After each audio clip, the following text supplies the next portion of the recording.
하나님 말씀 봅니다. 하나님 말씀 로마서 8장의 말씀을 보겠습니다.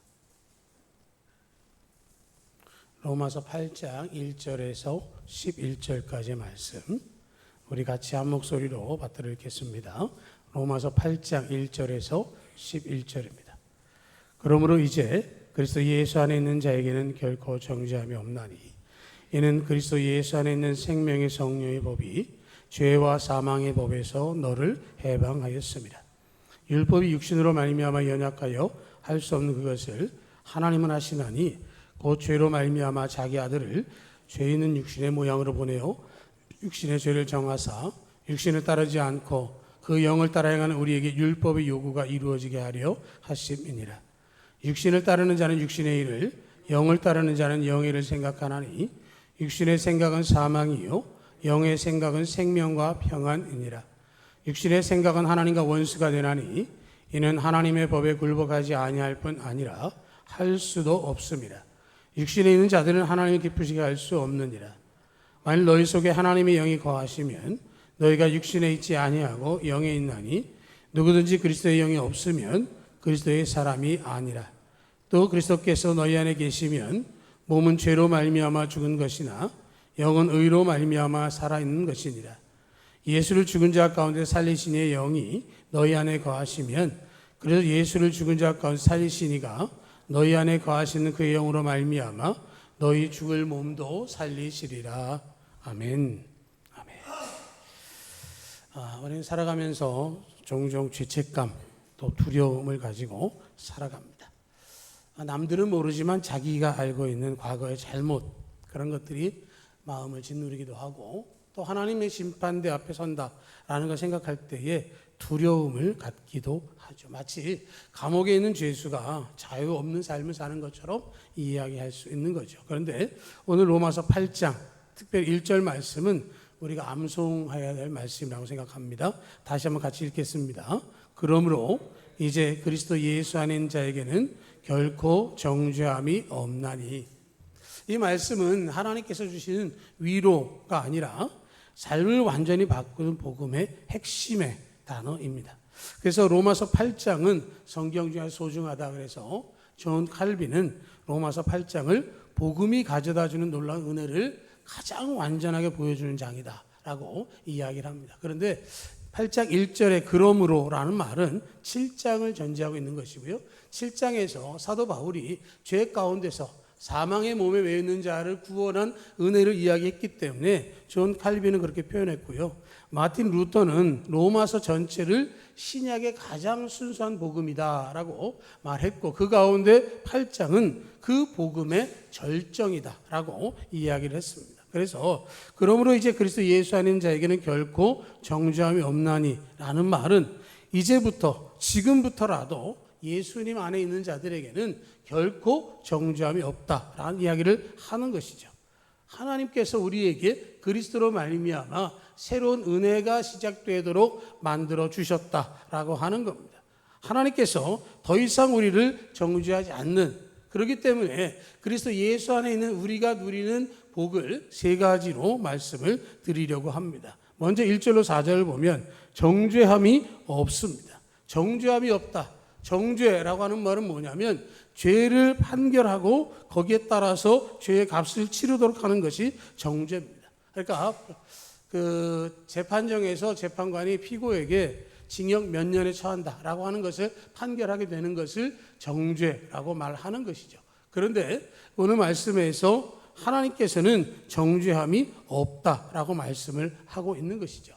인간은 한 번 태어나면 두 번 죽고 두 번 태어나면 한 번 죽는다는 일이 있습니다.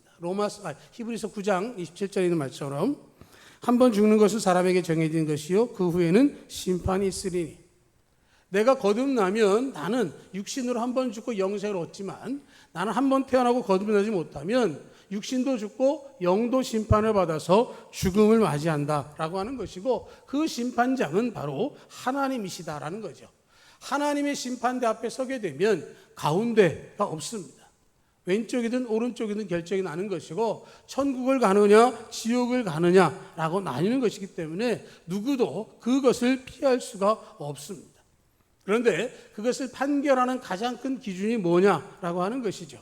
그 말씀은 내가 그리스도 예수 안에 있느냐 없느냐로 나뉘는 겁니다. 내가 예수님을 주님으로 영접했느냐 그렇지 않느냐로 나뉘게 되어지는 것이죠. 그러니까 사람들은 율법을 잘 지켰느냐 그런 거 보지 않습니다. 선행을 쌓았느냐 그것도 아니고요. 수행을 많이 했느냐 그것도 아닙니다. 오직 판결의 기준은 예수 그리스도를 믿었느냐 안 믿었느냐 그것을 통해서 판결하는 것이고요. 그래서 그리스도 예수 안에 있는 자에게는 결코 정죄함이 없다. 이 말씀이 그만큼 중요한 겁니다. 다른 건 몰라도 예수를 믿지 않아서 너는 죄가 있다. 그래서 너는 지옥에 가야 한다. 이 판결을 우리는 받지 말아야 하는 것이죠. 정죄하는 기준에서 분명한 것, 예수 그리스도를 믿는 것이 우리 안에 반드시 있어야 하는 것이죠. 세상적으로 아무리 잘 살아도, 인격적으로 살았고 가진 것을 풍성히 누리면서 살았고 베풀었다 할지라도 그의 삶 가운데 예수 그리스도가 없다면 그는 구원을 받을 수 없습니다. 인간적으로 보면 좀 부정적이고 부족하고 누리지 못하는 삶을 살았다 할지라도 그 안에 예수 그리스도가 있다면 그는 영생의 소유자가 되는 것이고, 어떻게 보면 역설적인 복음의 진리가 우리에게 증거되어지는 겁니다. 다른 사람과의 비교가 아니라 내가 하나님 앞에 섰을 때에 내가 예수 그리스도를 믿느냐 믿지 않느냐로 판결이 되어지는 것이기 때문에 그런 것이고, 여러분들 안에 예수 그리스도가 있기를 축복합니다. 그런데 예수 그리스도가 내 안에 있어도 마귀는 우리를 계속해서 미혹합니다. 마귀는 우리를 정죄하기 위해서 하나님께 고발합니다. 욥기를 보면 마귀는 참소하는 자라고 말합니다. 마귀는 고발 전문가입니다. 아주 사소한 것을 가지고도 하나님께 고발해서 우리가 용서받지 못할 자인 것으로 만들려고 노력을 하고 있습니다. 우리는 예수 믿지만 늘 바르게 살지는 못합니다. 예수를 믿고는 있지만 온전하게 살아내지는 못하고 부족한 부분, 연약한 부분, 실수하는 것들이 있을 수 있습니다. 때로는 믿지 않는 사람보다도 더 못된 행동을 할 때도 있는 것이죠. 그러다 보면 마귀의 고발 이전에 내가 스스로 자책하거나 죄책감을 갖는 경우도 있습니다. 내가 예수를 믿는다라고 말하면서도 스스로 돌아보기에 부족하고 연약하고 내가 지금 세상 가운데에서 살아가는 건 아닐까 하는 생각을 할 때도 있는 것이죠. 그렇게 되면 내가 예수 믿는 게 아닌가 하는 절망감 혹은 낙심 이런 것들이 생겨나는 것이기 때문에 이런 유혹에서부터 반드시 이겨내야 하는 겁니다. 이런 우리들을 향해서 하나님 오늘 주신 말씀이 그겁니다. 나는 이미 내 아들 예수 그리스도 안에서 너를 의롭다고 인정했고 내 아들 예수가 너희의 죄를 대신 담당해서 십자가에 죽었기 때문에 다시는 그 죄의 값을 묻지 않겠다라고 말씀을 하고 있는 것입니다. 법적인 용어로 일사부재리 원칙이 있습니다. 하나의 사건에 대해서 확정 판결이 내리면 다시는 동일한 사건을 가지고 재판할 수 없습니다. 누가 도둑질했다라고 기소됐지만 재판받고 나서 무죄라고 판결되면 더 이상 거기에 대해서 얘기할 수 없습니다. 어떤 한 사건을 통해서 결과가 나타나면 다시는 그 건 가지고는 이야기할 수 없는 거죠. 마찬가지로 내가 죄 가운데 있다가 예수님을 영접하면 그 예수님께서 2000년 전 십자가에 달려 돌아가신 그 죄값을 치른 것이 더 이상 내게 죄값을 묻지 않으시겠다라는 말씀으로 되어지는 것이고, 하나님은 두 번 다시 그것을 가지고 심판하지 않으시고 더 이상 정죄하지 않겠다라는 말씀을 하는 겁니다. 율법의 요구에 따라서 더 이상 정죄받지 않는 것이죠. 이런 예화가 있죠. 미국에서 남북전쟁 당시 어떤 명사가 치열한 전쟁터를 떠나서 탈영하다가 체포됐습니다. 그 엄마가 링컨 대통령에게 탄원합니다. 우리 아들 한 번만 기회를 주시면 그런 일 없이 잘할 수 있도록, 또 군에서 복무 잘할 수 있도록 해보겠습니다. 계속해서 탄원하니까 링컨이 특별히 사면장을 발부했습니다. 감옥에 있는 그에게 이야기합니다. 사면장이 발부되었으니 나와라. 근데 거기서 이야기합니다. 아니요, 저 탈영한 거는 사면장이 나올 수 있는 일이 안 됩니다. 나는 계속해서 여기에 있어야 마땅합니다 라고 말한다면 그 사람은 그 사면을 누릴 수 없는 거죠. 마찬가지로 예수님께서 십자가의 죽으심을 통해서 우리의 죄값을 치르셨고 우리에게 구원의 은혜를 허락하셨는데 그것을 받아들이지 않으면 여전히 죄 가운데 살아가는 겁니다. 우리를 향해서 주신 사면장의 말씀이 바로 1절 말씀인 거죠. 이 말씀 그래서 우리가 암송해야 하는 겁니다. 정죄함이 없는 이 말씀을 2절에서 뭐라고 얘기를 하냐면 이는 그리스도 예수 안에 있는 생명의 성령의 법이 죄와 사망의 법에서 너를 해방하였습니다. 해방했다라는 거죠. 묶여있는 것으로부터 풀려났습니다. 더 이상 죄와 사망의 법이 우리를 얽어맬 수가 없는 것이고 실제적인 자유를 얻게 되어져서 생명의 성령의 법이 우리를 살려주셨다라고 하는 것이죠. 그래서 성령께서 우리와 함께 하시는 겁니다. 로마서 8장을 다른 말로 별칭 성령장이라고 부르기도 합니다. 성령이라는 말이 20번 이상 언급되고 있습니다. 성령 하나님, 삼위일체 하나님 가운데 한 분이신 성령께서 우리와 함께 하신다라는 거죠. 요한복음 14장에서 내가 아버지께 구하겠으니 그가 또 다른 보혜사를 너에게 주사 영원토록 너희와 함께 있게 하리라. 예수님께서 말씀하셨습니다. 예수님께서 보혜사십니다. 예수님께서 우리를 지켜주시는 분이시죠. 그런데 예수님께서 승천하시게 되어지면 또 다른 보혜사를 너에게 주겠다. 그리고 그가 영원토록 너희와 함께 있게 하겠다라고 말씀하셨는데 이 또 다른 보혜사가 바로 성령이시죠. 그래서 예수님을 이야기할 때는 그냥 하나님의 아들 예수님 하지만 성령님이라고 말할 때는 우리가 보혜사 성령이라는 말씀을 자주 하는 이유는 바로 여기에 있는 것이죠. 성령님이 우리와 영원토록 함께 하시겠다라고 하는 것이죠. 성령님은 우리를 도우시는 하나님이십니다. 성령님은 우리를 보호하시고 우리의 은혜를 베풀어 주시고 우리에게 말씀을 깨닫게 하십니다.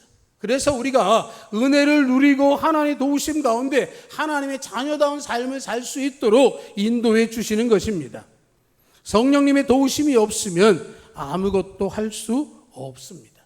하나님의 자녀다운 삶을 살 수 없는 것이죠. 예수님께서 나를 떠나서는 너희가 아무것도 할 수 없다라고 하신 것처럼 성령님이 함께 하시지 않으면 우리는 아무것도 할 수 없습니다. 그런데 정말로 중요한 것은 예수님을 영접하기만 하면 그리스도 예수 안에 있기만 하면 누구든지 성령을 선물로 주신다라고 말씀하셨습니다. 여러분이 예수님을 주님으로 고백한다면 성령님은 이미 여러분 안에 내주하고 계십니다. 여러분의 의지가 아니라 성령의 인도하심을 따라서 살아가는 것이고 성령의 도우심으로 힘입어 믿음의 길을 걷는 것이죠.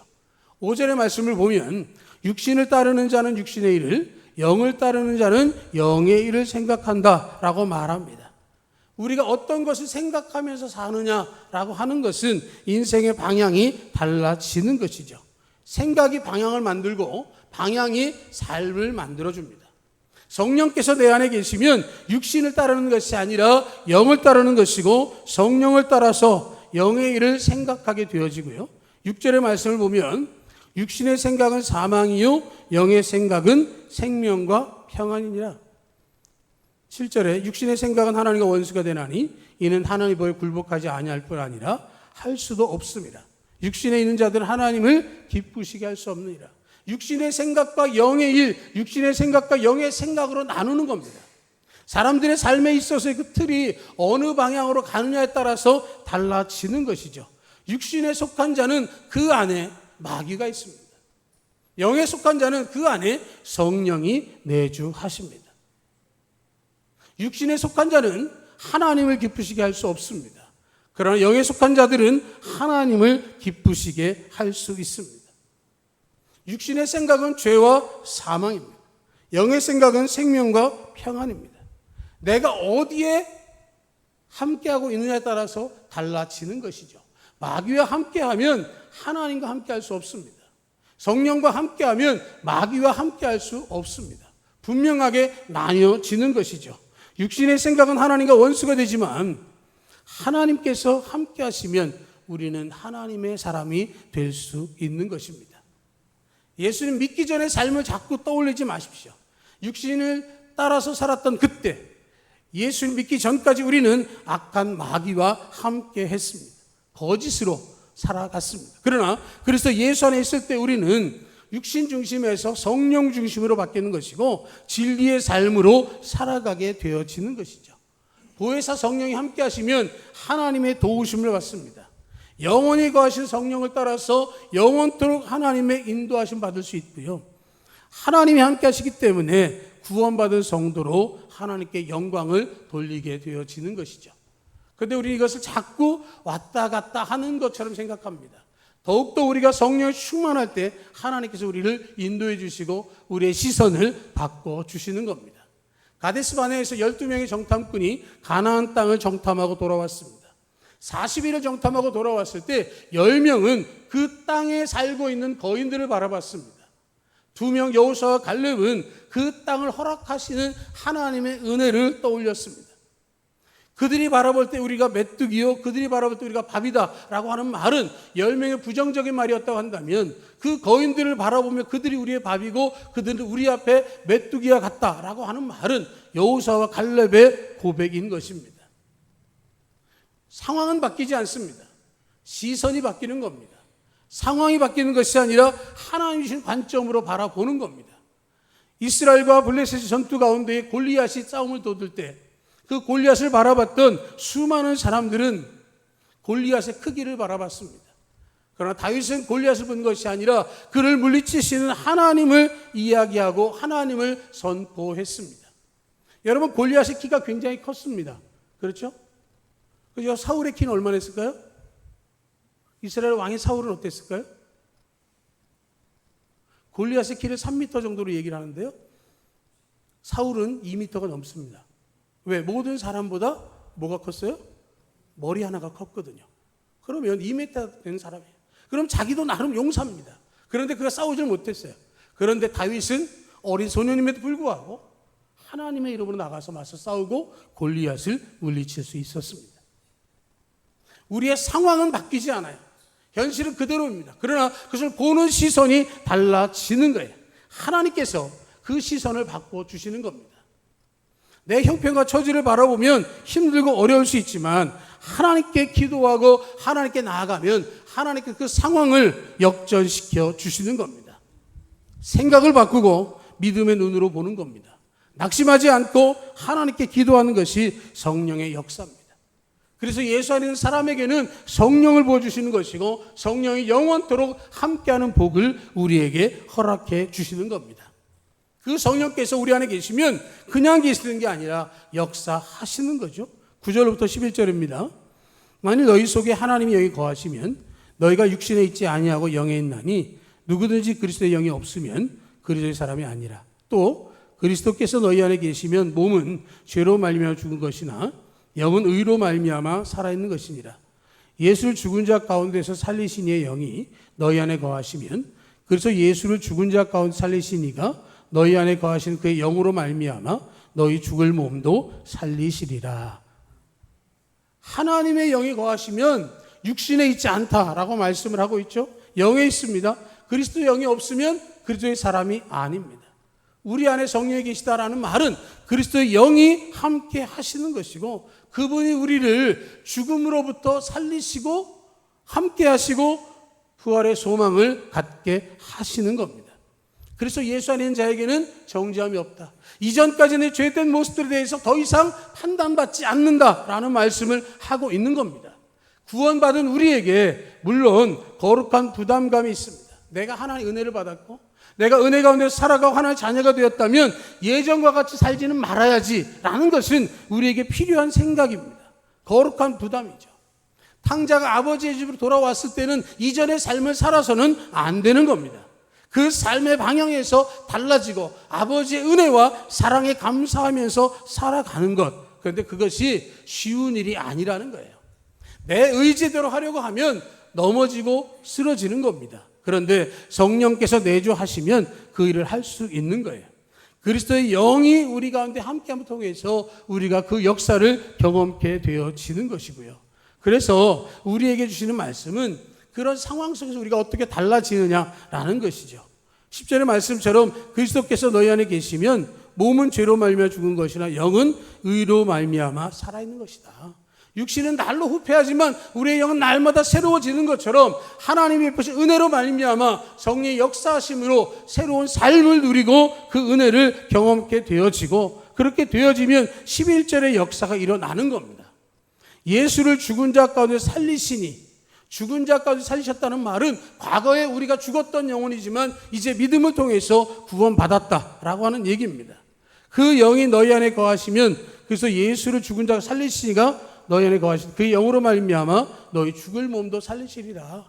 우리가 지금 살아가고 있는 삶의 모습 속에서 지금 현재에도 우리가 성령과 함께함을 통해서 구원의 은혜를 누리면서 영생의 소유자로 살아간다라는 겁니다. 영적으로 죽어가던 자들이 옛사람을 벗어버리고 새 사람으로 살아가는 겁니다.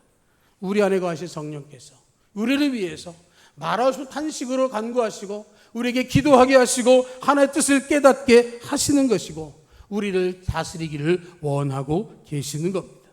그래서 내가 성령을 받으면 내 안에서 육신의 소욕과 성령의 소욕이 다툼이 생겨나는 겁니다. 5절과 6절에서 말했던 것처럼 육신을 따르는 자는 육신의 일을, 영을 따르는 자는 영의 일을 생각하나니, 내 안에 계신 성령께서 내 육신의 생각들과 갈등을 일으키게 만드는 것이죠. 지금까지는 내가 하고 싶은 대로 내 마음대로 할 수 있었습니다. 별로 어려운 게 없었어요. 그런데 성령이 오시면 일요일이 휴일이 아니라 주일이 되는 겁니다. 일요일이 되면 들로 산으로 나갈 수도 있었는데 그 걸음이 교회로 오게 되어지는 거죠. 먹고 마시고 부어라 마셔라 하던 손이 기도하는 손이 되어지는 것이 바로 성령의 역사인 것이죠. 내 안에 거하신 성령께서 내 마음대로 살아가려고 했던 모든 것들에 제동을 거시는 겁니다. 그래서 그 제동 거는 것이 처음에는 어색하고 불편할 수 있지만 점차적으로 하나님 뜻을 살리고 하나의 뜻대로 따르기 때문에 죽을 몸이 살아나는 겁니다. 사람의 눈에는 죽은 것과 같았던 에스겔 골짜기의 그 환상, 마른 뼈들이 하나의 영이 임하니까 뼈가 연결되고 힘줄이 생기고 큰 군대가 되어진 것처럼 죽어가는 영혼들이 성령의 임재하심을 통해서 성령이 내주하시면 살아있는 생명이요 하나님의 놀라운 군대와 같이 변화가 되어지는 것입니다. 성령이 임하시면 우리에게 그 역사가 나타납니다. 성령 우리와 함께 하십니다. 마른 뼈와도 같았던 우리에게 은혜를 베풀어 주시는 것이고 정죄함이 없이 우리 안에 내주하시고 다시 살아나는 축복을 허락해 주시는 겁니다. 로마서 8장의 말씀은 그래서 예수 안에 있는 자가 누리는 세 가지 복을 강조합니다. 다시 한번 말씀드리면 첫째로 예수의 십자가 대속을 통해서 정죄함으로 벗어나서 영원한 심판으로부터 완전한 자유를 얻게 되었고요. 둘째로 우리 안에 거하신 성령이 보혜사로 우리를 인도하시고 육신의 생각 대신에 생명과 평안의 길로 인도하십니다. 마지막으로 성령은 우리가 죽어가는 심령이 소생되어지고 부활의 소망을 확증케 해주시는 것이죠. 내가 가지고 있는 생각이 아니라 성령께서 그런 역사를 이루어 주시는 겁니다. 살리시고 살리시는 이가 우리를 살리실 것이다 라는 말씀은 다른 누구의 말씀도 아니고 하나님이 우리에게 주시는 약속의 말씀이기 때문에 이 말씀을 통해서 우리가 그리스도 예수 안에 있음으로 누리게 되는 복을 놓치지 않고 이번 한 주간 동안도 정말로 그리스도 안에서 진정한 자유로 주님과 함께 동행하는 믿음의 역사 경험을 하게 되기를 주님의 이름으로 축복합니다. 아멘.